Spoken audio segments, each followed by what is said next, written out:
In today's video, we are going to discuss a very serious topic and need you to listen till the end with equal amount of seriousness. Every now and then, we come across some news of rape. Whenever such incidents come into light, people start scandal marches, show social media aggression, demanding capital punishments for the accused or suspects. Like shooting them down, hanging them publicly, or do their mob lynching, wanting instant justice. But does it really bring any changes? Making such incendiary comments may help release the collective frustration of an outraged society and satiate the anger. But it unwittingly also encourages us to disrespect law. It also doesn't help us to seek the real solution to this grave problem. Before discussing what we should really do, let's look at what should we refrain us from doing. First of all, we should not share any names or photographs of the victim or their family members because it is disrespectful and illegal in some countries. Even if they publicize it themselves, you do not have authority to use their names and photographs. But do acknowledge the incident. Secondly, also don't use names and photographs of the accused or suspect as they are yet to be proven guilty. Because many times, false accusations are made so much publicized that accused is made publicly guilty even if they are innocent. Next, we should not ask for capital punishment for accused, suspects, or guilty as it makes it even worse. When we ask for a capital punishment for a crime, we need to produce more evidence to the court, as an innocent should not be given a capital punishment, which may lead for a real offender to walk freely, due to lack of evidence. But a crime with a less severe punishment requires significantly less amount of evidence to prove someone guilty.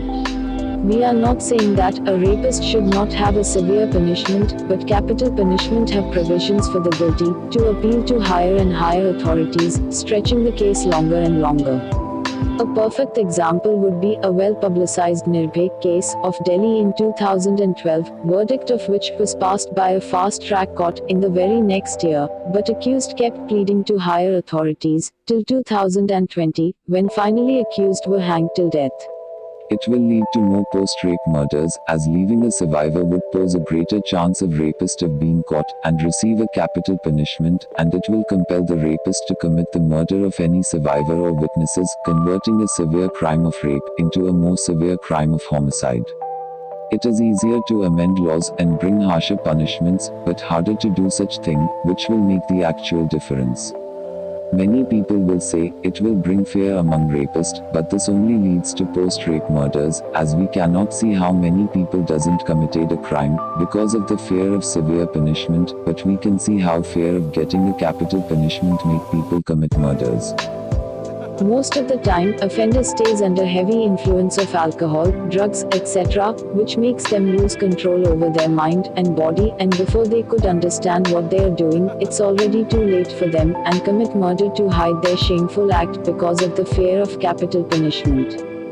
Both of which that could have be avoided if society would have focused on the root causes. We need to shift our outrage towards systematic solutions and addressing the root causes of rape culture that exist in the society.